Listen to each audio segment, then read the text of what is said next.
귀하고 복된 시간에 여러분들을 진심으로 환영하고 축복합니다. 우리 시간 다 함께 마음을 모아 주님 앞에 기도 올려드리겠습니다. 참 좋으시고 고마우신 하나님 아버지 감사합니다. 오늘 저희들을 이 귀하고 복된 은혜의 자리에 불러 모아 주셨사오니 주여 이 예배가 하나님께 말씀과 찬양과 기도의 예배를 통하여 영광되게 하시고 우리에게 또 한량없는 은혜와 도전의 귀한 시간 되게 하여 주시옵소서. 예수님의 이름으로 기도드리옵나이다. 아멘. 우리 시간 다 함께 찬양하시겠습니다.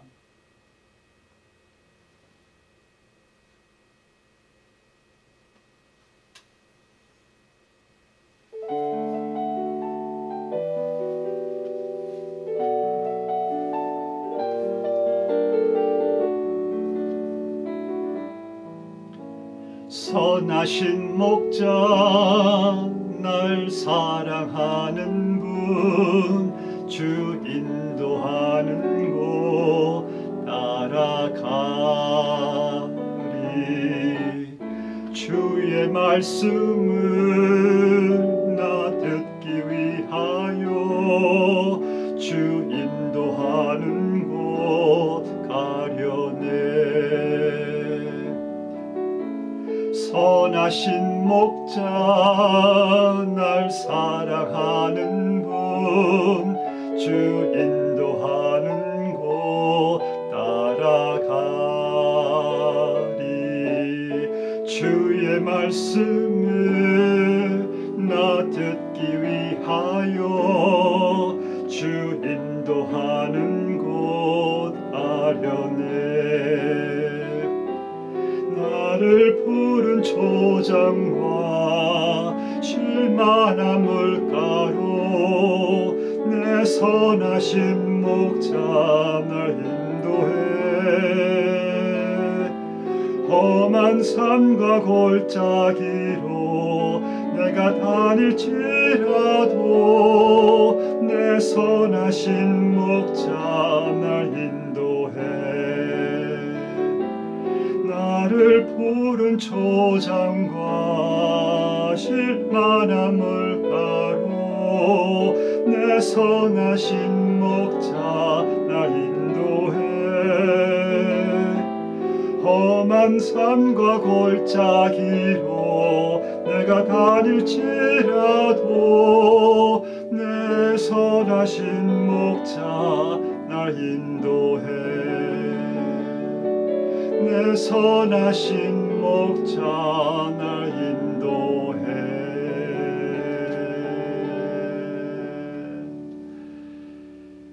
아멘. 선하신 목자가 우리를 인도하시는 한 그 안에서 어떤 두려움과 염려도 없습니다.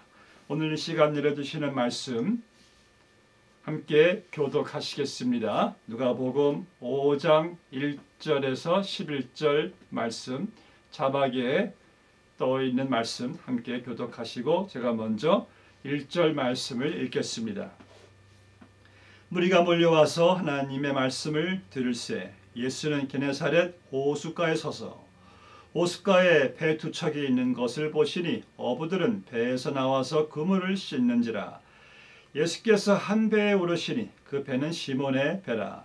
육지에서 조금 떼기를 청하시고 앉으사 배에서 무리를 가르치시더니 말씀을 마치시고 시몬에게 이르시되 깊은 데로 가서 그물을 내려 고기를 잡으라.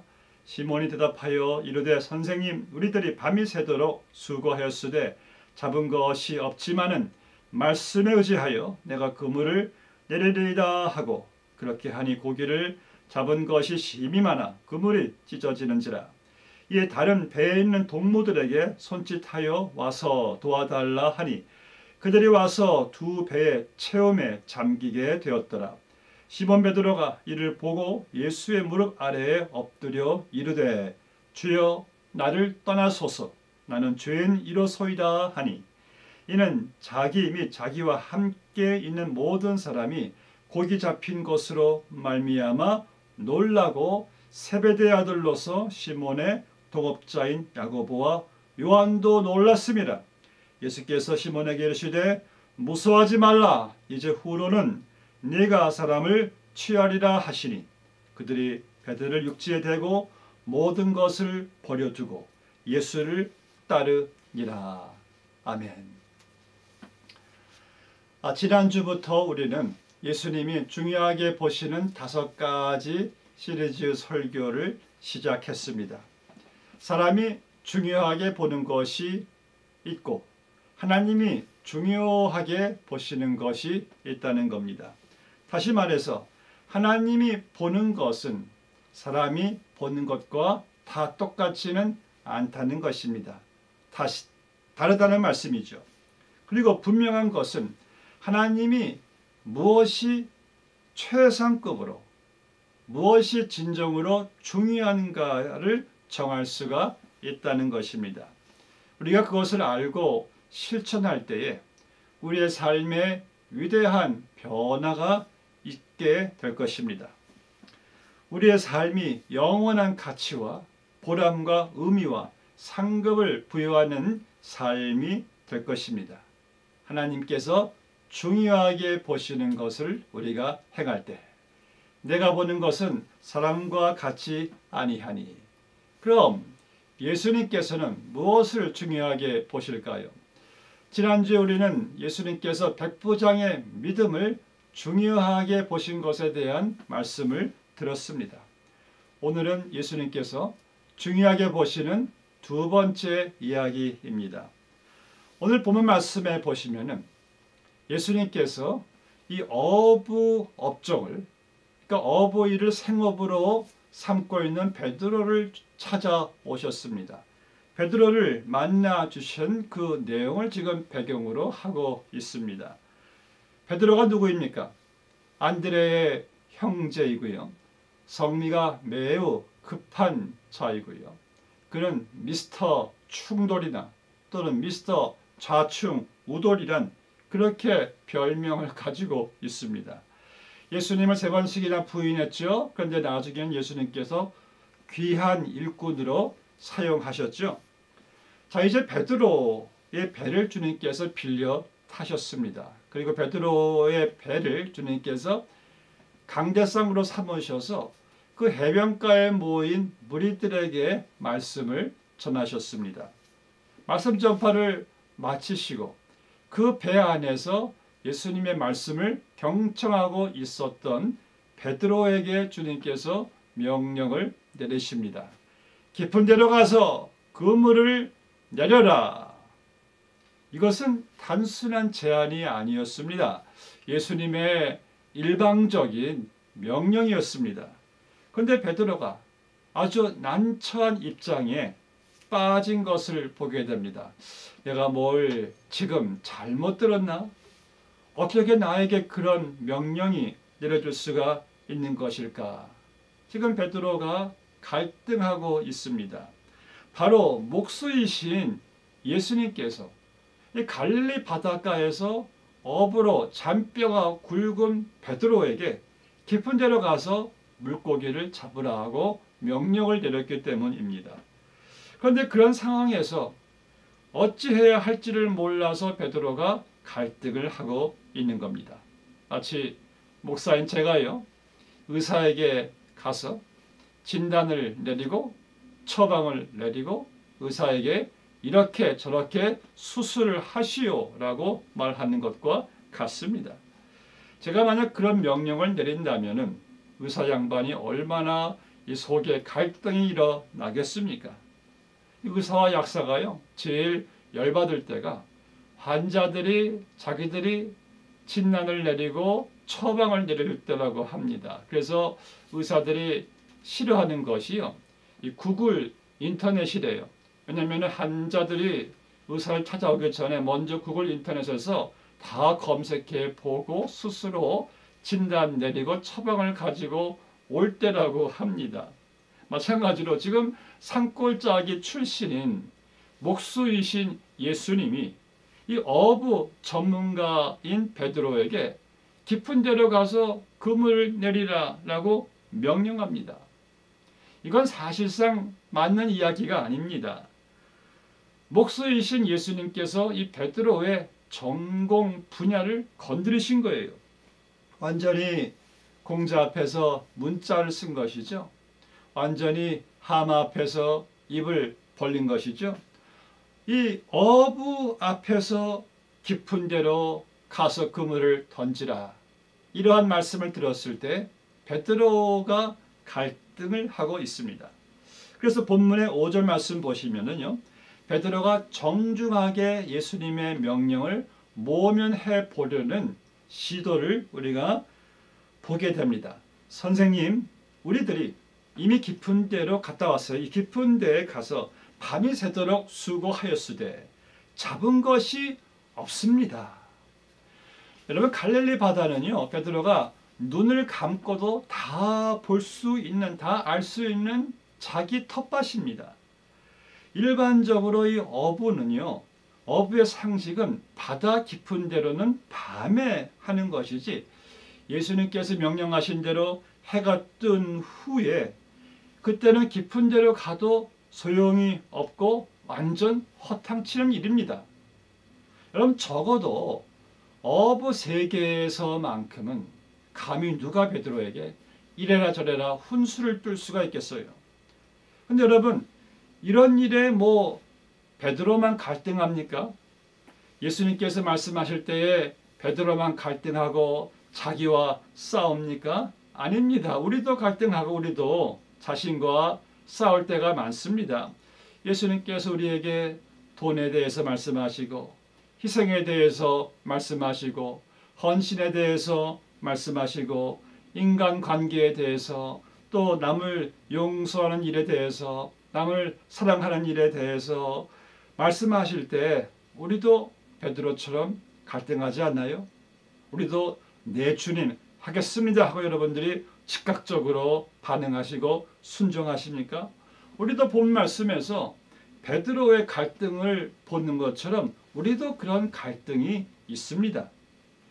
이 베드로의 갈등은요, 자기가 알고 있다는 것에서 온 것입니다. 갈릴리 바다만큼은 내가 빠삭하게 안다. 내가 얼마나 여기서 고기를 잡았는데 지금 해가 중천에 떠 있는데 어떻게 지금 깊은 데로 가서 그물을 던진다는 말인가? 그건 말도 안 돼. 마찬가지로 우리가 안다는 것, 우리의 이성, 우리의 편견, 우리의 경험, 우리는 여기에 대한 아주 교묘한 독선을 가지고 있습니다. 내가 확실히 알아.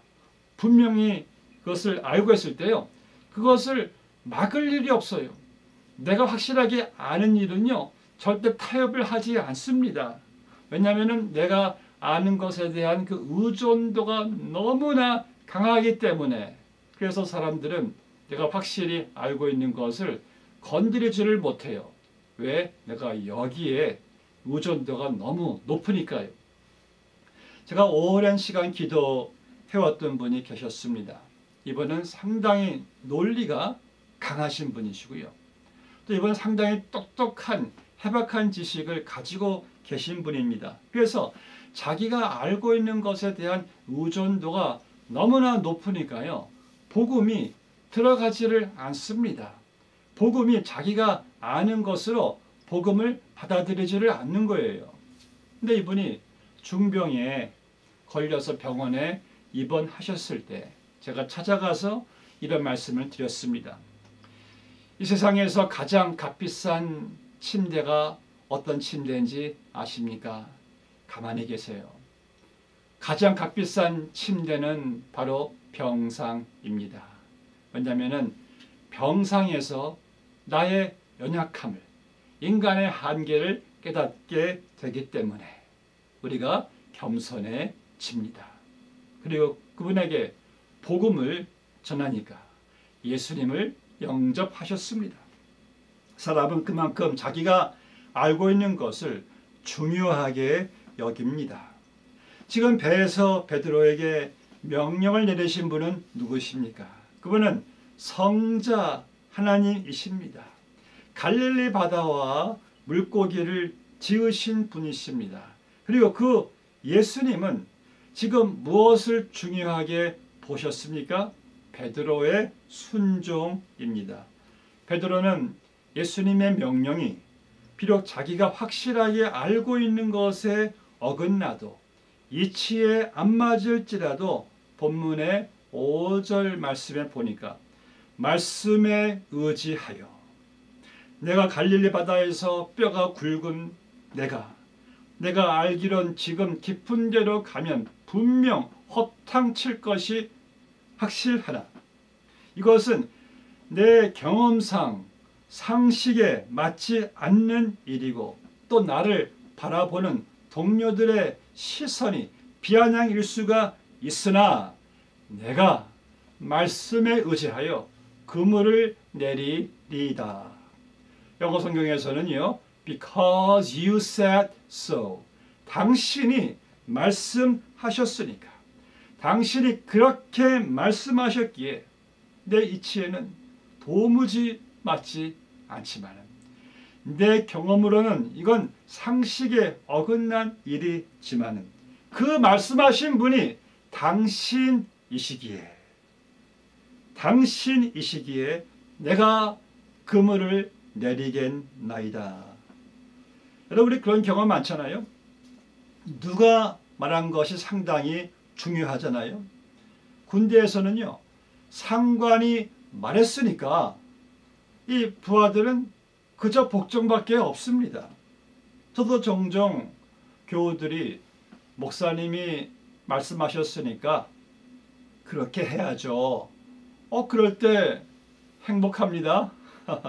지금 베드로는 예수님께서 지금 해가 중천에 떠 있을 이쯤에 깊은 데로 가서 그물을 던지는 것이 이치에 맞지 않다고 생각을 했지만은 그분께서 말씀하셨기에 그물을 내리겠다라는 말씀이죠. 여러분 우리도 얼마나 이 순간적으로 갈등을 해요. 예수님의 말씀을 들어야 하나 말아야 하나 꼭 그렇게 해야 하나 마나 성도님들이 갈등하죠. 11조를 내야 하나 말아야 하나 꼭 전도를 해야 하나 말아야 하나 but 그러나 당신이 말씀하셨기에 이게 중요한 거예요. 그분이 말씀하셨기에 그분이 말씀하셨으면은 순종하겠다는 거예요. 만약 여러분들이 어떤 분에게 어떤 일에 대해서 이렇게 저렇게 해라 라고 말씀을 했습니다. 이제 그분이 그 일에 대한 전문가를 찾아가서 내가 아는 어떤 분이 저에게 이 일에 대해서 이렇게 저렇게 하라라고 말씀했는데 어떻게 생각하십니까? 하니까 전문가가 그분은 제가 확실하게 믿고 인정하는 분이니까 그분 말대로 하세요. 그럼 여러분들이 그 이야기를 들었을 때 얼마나 내가 인정받는 것에 기쁨이 있을까요? 전문가가 나를 인정해 줬으니까요. 그런데 지금 여기는 말씀하신 분이 예수님이에요. 예수님께서 말씀을 하셨기에 순종한다는 거예요. 오늘 본 말씀에서 이 베드로의 주변 동료들은 이 베드로의 갈등을 보았습니다. 베드로가 예수님의 그런 명령에 어떻게 반응할 것인가? 이 베드로의 얼굴빛에 나타나는 그의 갈등을 보았을 거예요. 그리고 베드로가 확실히 알고 있는 것과 본인이 가지고 있는 어부의 전문 지식과 예수님의 명령으로 인해서 자기와 싸우고 있는 그 모습을 보았을 것입니다. 그러나 예수님께서는 오직 한 가지를 중요하게 보셨어요. 바로 베드로의 순종을 말입니다. 여러분 하나님께는요. 순종이 책임입니다. 우리는 그저 순종의 책임만 있어요. 하나님의 명령에 대한 이 순종은요, 우리의 선택사항이 아닙니다. 군대에서 상관이 명령을 내릴 때, 그럼 부하가 그 명령에 대한 선택사항이 있습니까? 선택의 여지가 없어요. 그저 순종밖에 없습니다.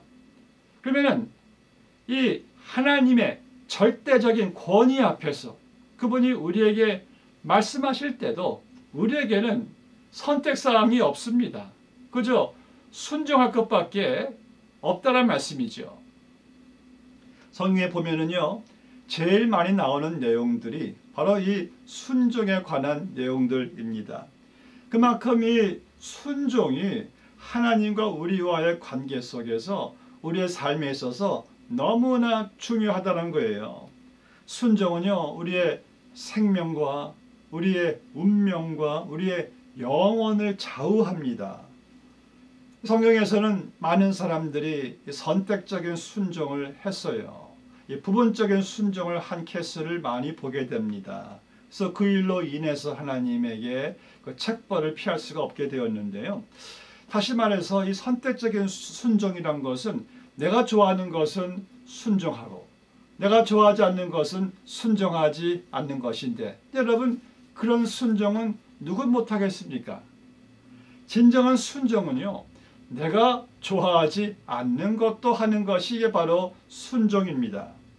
우리가 노아와 아브람 같은 사람들을 볼 때 그들의 순종은 정말 이 전폭적인 완전한 순종이었어요. 노아는 120년 동안 생전 들어보지 못한 비가 올 것이라는 하나님의 말씀을 듣고 명령을 따라서 그 산 중턱에서, 그것도 바다에서 정말 수천 마일 떨어진 곳에서 배를 120년 동안이나 순종하면서 배를 만든 것을 보게 됩니다. 저는 이 많은 그 순종의 사례들을 보는데 이 기드온의 순종도 참 기가 막힌 순종이에요.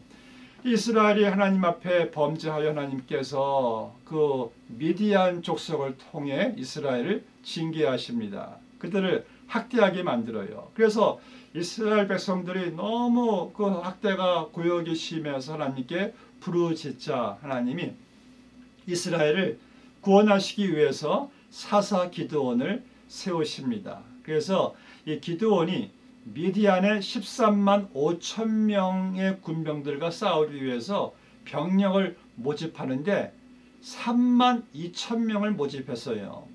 그래도 3만 2천 명과 14만 2,500명과는 이게 계임이 안 되잖아요. 그런데 하나님께서 기드온에게 명령하시기를 3만 2천 명 너무 많다, 줄여라. 그래서 기드온이 순종해서 10,000명으로 줄입니다. 10,000명으로 13만 2천 명과 싸워요. 아찔합니다. 근데 하나님께서 또 명령하세요. 10,000명도 많다, 줄여라. 그래서 또 기드온이 300명으로 줄입니다. 이제 300명과 13만 2천 명의 적군과 싸운다는 것은 이거는 뭐 불가능한 전쟁인데, 그나마 무기라도 하나님께서 좋은 것을 주시면 좋을 텐데 하나님께서 말씀하신 무기는 항아리와 횃불을 준비하라는 거예요. 항아리와 횃불이 무슨 그게 무기가 됩니까? 근데 기드온이 그럼 모든 하나님 명령에 순종했을 때에 하나님께서 기드온의 순종을 통해서 미디안의 13만 2천 명을 무찌르게 하시는 것을 보게 됩니다. 하나님은 순종을 기뻐하십니다. 주님께서도 순종을 중요하게 보십니다. 여러분, 순종은요, 우리의 주인 되신 주님을 인정하는 일이기 때문입니다. 존 갤브웨스라는 사람이 있습니다. 존 갤브웨스가 어느 날 집에 들어와서 그 가정부에게 명령을 내립니다. 내가 지금부터 피곤해서 낮잠을 청할 터인데 누가 찾아와도 전화를 해도 절대 바꿔주지 말라 명령을 내리고 낮잠을 청합니다.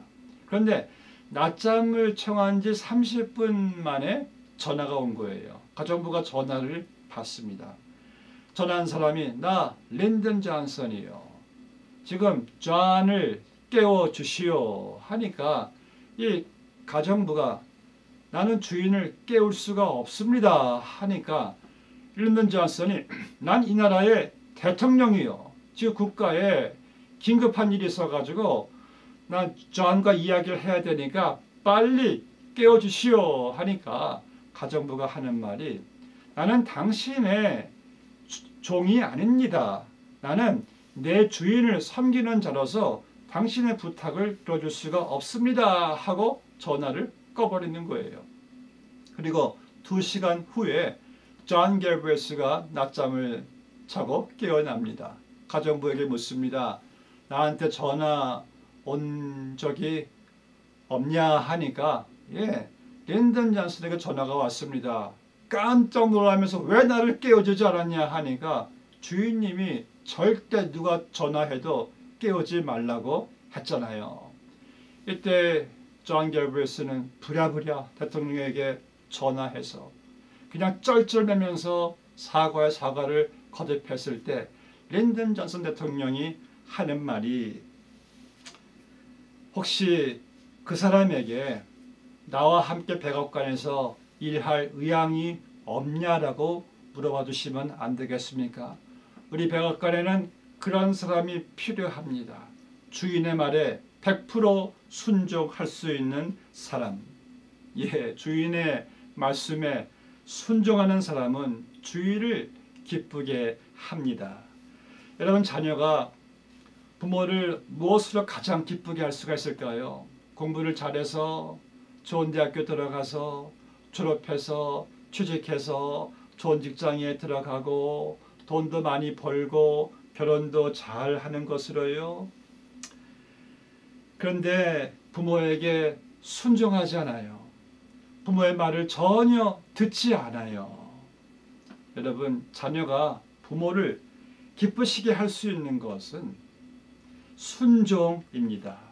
마찬가지로 우리가 하나님의 자녀이기 때문에 우리가 하나님 아버지를 가장 기쁘시게 드릴 수 있는 것도 역시 하나님을 하나님으로, 나의 주인 되신 주님을 주님으로 인정해 드릴 수 있는 것은 어제나 오늘이나 내일 변함없는 우리의 순종이라는 거예요. 나의 보는 것은 사람과 같이 아니하니 하나님은 우리의 순종을 기뻐하십니다. 순종은 우리의 책임이고 예수님은 이 순종을 중요하게 보십니다. 여러분들이 항상 아셔야 할 것은요, 우리가 성경을 볼 때 성경에서 하나님의 명령에 순종한 사람들이 그들의 그 상황이 절대로 쉬운 상황이 아니었다는 겁니다. 오늘 베드로의 상황처럼 예수님의 명령에 이 순종하는 것이 쉬운 상황이 아니었어요. 또 논리적으로도 상식적으로도 쉬운 상황이 아니었고요. 자, 예를 들어서 예수님께서 가나 혼인잔치에 참석하셨을 때 그 혼인잔치에 포도주가 떨어졌어요. 큰 낭패입니다.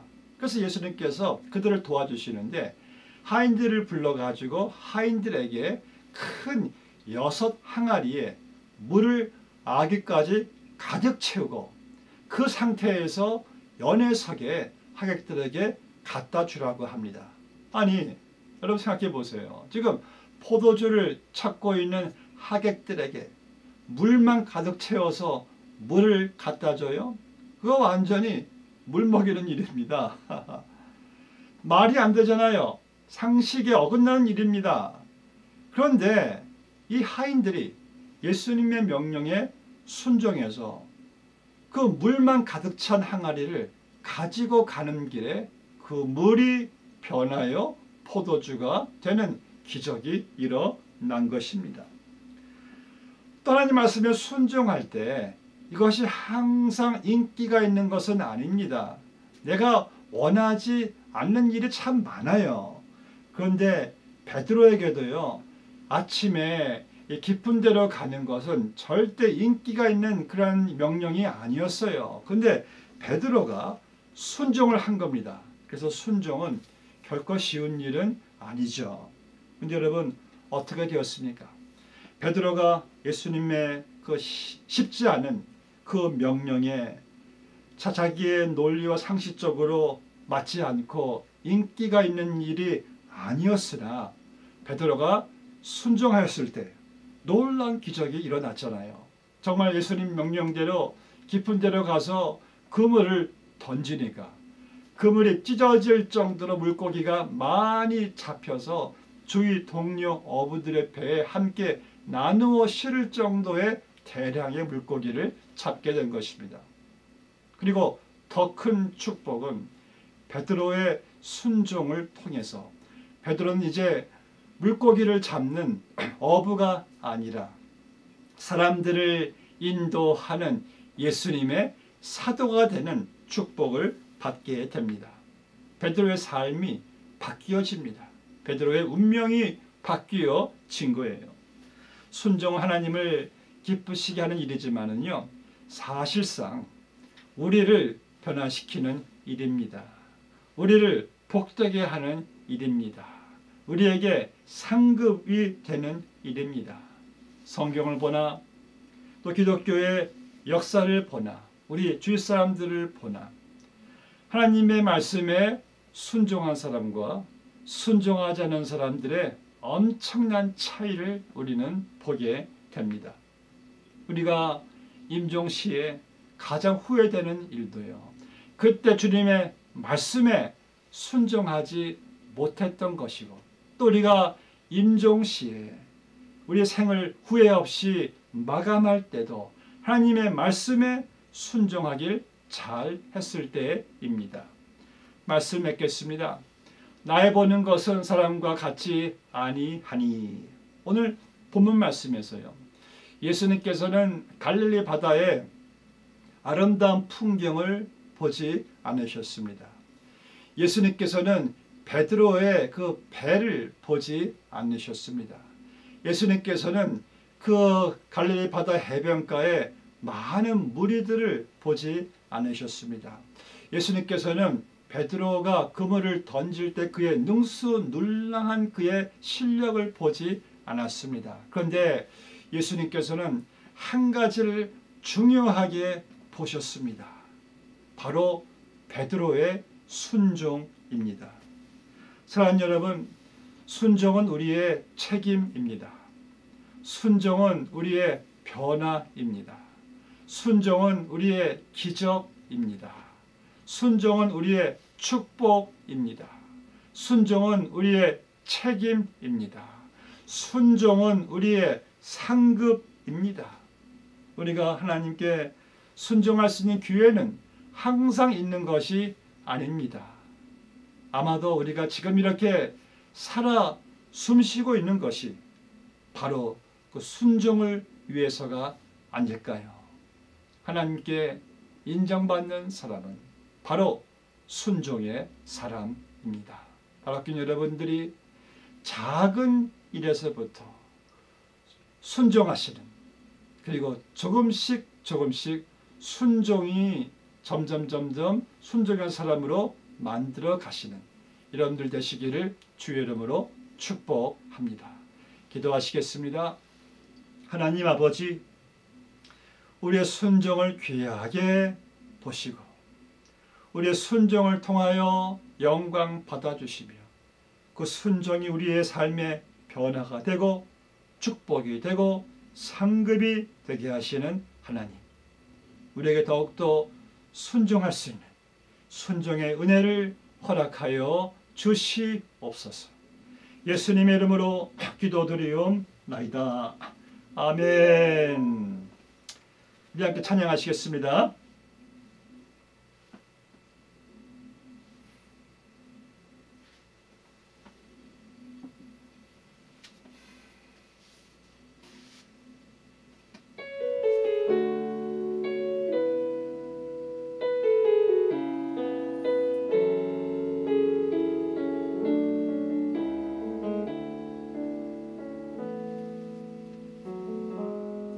전능하신 나의 주 하나님은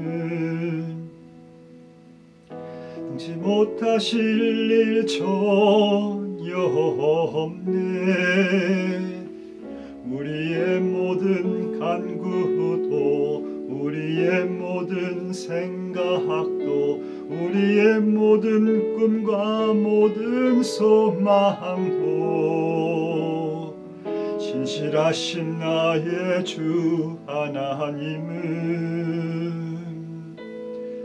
우리의 모든 괴로움 바꿀 수 있네. 불가능한 일 행하시고 죽은 자를 일으키시니 그를 이길 자 아무도 없네. 주의 말씀 의지하여 기쁨대로 꿈을 던져 오늘 그가 놀라운 일을 이루시는 것 보라. 주의 말씀 의지하여 깊은 데로 꿈을 던져 믿는 자에게 능치 못함 없네. 전능하신 나의 주 하나님은 능치 못하실 일 전혀 없네. 우리의 모든 간구도 우리의 모든 생각도 우리의 모든 꿈과 모든 소망도 신실하신 나의 주 하나님은 우리의 모든 괴로움 바꿀 수 있네. 불가능한 일 행하시고 죽은 자를 일으키시니 그를 이길 자 아무도 없네. 주의 말씀 의지하여 깊은 곳에 꿈을 던져 오늘 그가 놀라운 일을 이루시는 것 보라. 주의 말씀 의지하여 믿음으로 꿈을 던져 믿는 자에게 능치 못함 없네. 주의 말씀 의지하여 깊은 곳에 꿈을 던져 오늘 그가 놀라운 일을 이루시는 것 보라. 주의 말씀 의지하여 믿음으로 꿈을 던져 믿는 자에게 능치 못함 없네.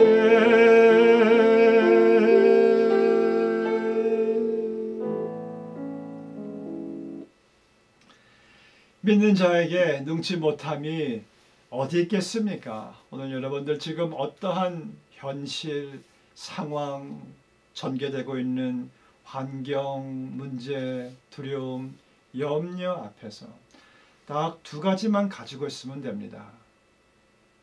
주님의 말씀을 믿는 믿음, 그리고 담대함으로 염려하지 말고 순종하며 나아가는 것입니다. 축도함으로 마치겠습니다. 지금은 우리 주 예수 그리스도의 크신 은혜와 하나님 아버지의 측량할 수 없는 사랑과 성령님의 감화교통 인도 역사 함께 하심이 오늘 주 앞에 머리 숙인 주의 백성들의 그 머리 위에 지금으로부터 영원까지 함께 해주시기를 축원하옵나이다. 아멘. 할렐루야. 여러분들을 축복하고 사랑합니다.